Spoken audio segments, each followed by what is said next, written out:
ต่อเปโมเกาโมโยจันเจ้าอันปีควันหนึ่งไว้สายตาวันเลยต้อยหันสู่มาเก้าเฮอใจพี่ยองเยานาปืดเข้ากว่าแทงเนอเพชรบุกด้วยญาติเลยหันเงาห่างสู่ยุ่งในใจปีอยู่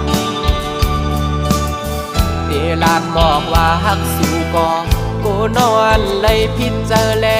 มาเฮ็ดเฮอใจทุกหยาบเยานา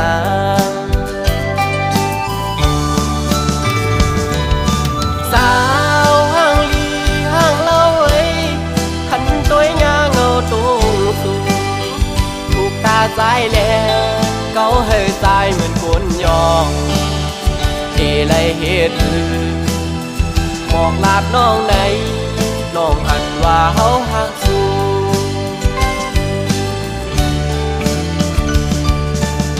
สาวอันติ๊กตอกมอยุ่มวานหนุ่ยต่างงามเล่าน้องแม่นจับในตาหักแม่นน้องก็อยากขันเจริญปีก็เหลียวเยาแขนโตกองเสยหนึ่งหน้าใจเมาต่างห่างเลียนสู่เยา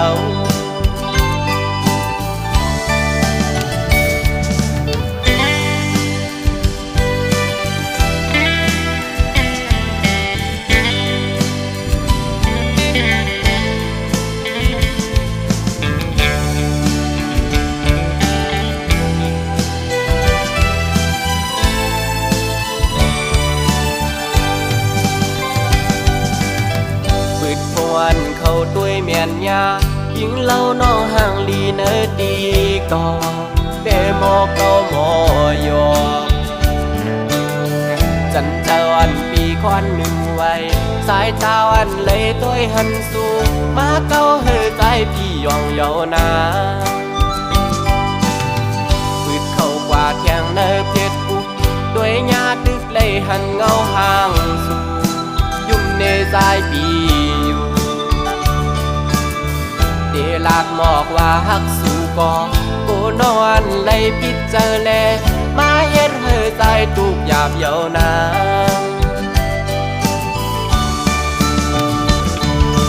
สาวห่างลีห่างเล่าเอ้ยขันตัวหญ้าเงาตรงสูง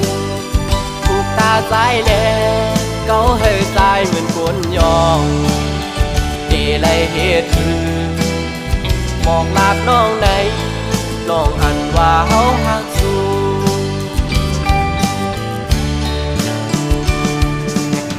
สาวอันติ๊กตอกมอยุ่มวานหนุ่ยต่างงามเล่าน้องแม่นจับในตาหักแม่นน้องก็อยากขันเจริญปีก็เหลียวเยาแขนโตกองเสยหนึ่งหน้าใจเมาต่างห่างเลียนสู่เยา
ห้ามสีน้องอยู่ไว้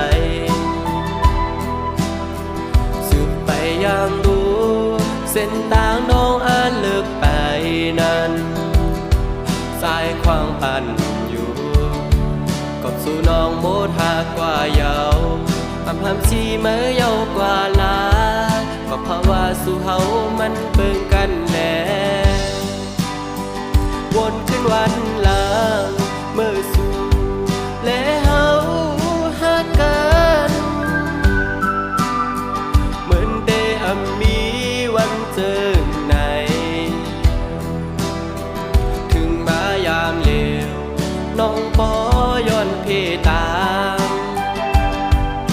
ความอ่อนแต่ความปัญญา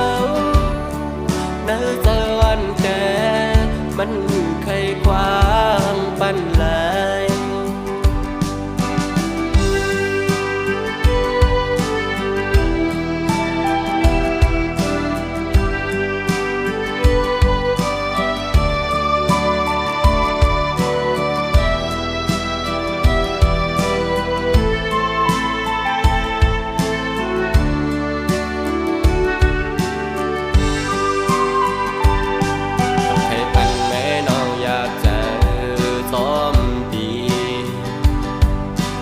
ห้ามสีน้องอยู่ไว้สืบไปยังดูเส้นทางน้องอ่านเลิกไปนั้นสายความปันอยู่กบสู่น้องโบดหากกว่าเยาห้ามสีเมื่อเยาวกว่าลาก็เพราะว่าสู่เฮามันเบิ่งกันแน่วนขึ้นวันหลังเมื่อสู่และเฮาหักกันเหมือนได้มีวันเจอไหนถึงมายามเลวน้องบ่ย้อนเพตามความอ่อนแต่ความปัญญาเนื้อเจอวันแต่มันเคยความปันไหล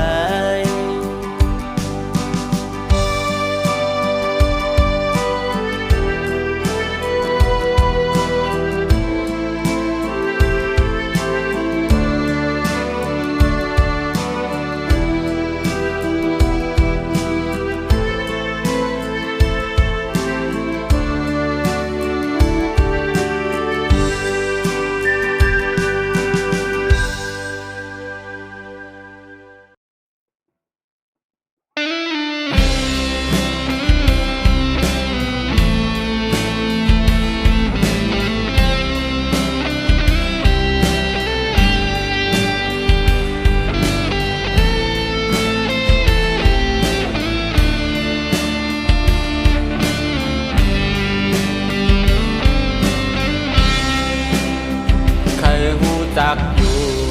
กวยกะอำหาตากแล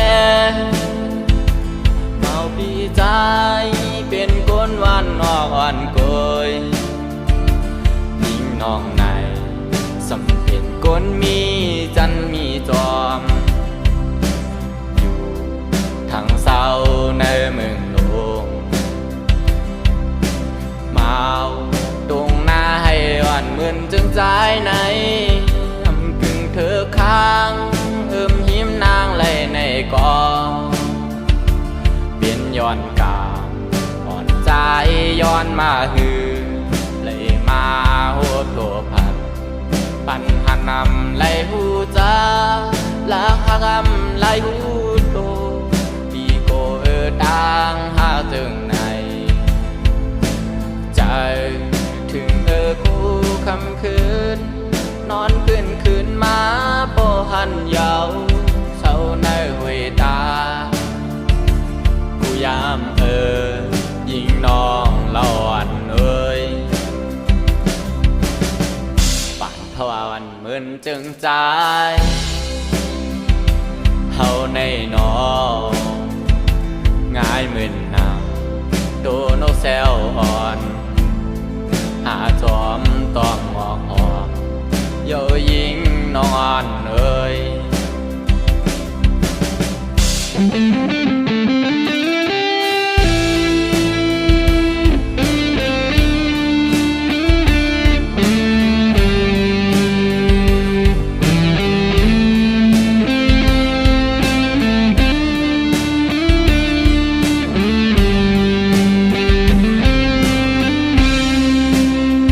ใครหูจักอยู่กวยกะอำหาตากแลเมาปีใจเป็นคนวันนอกอ่อนกวย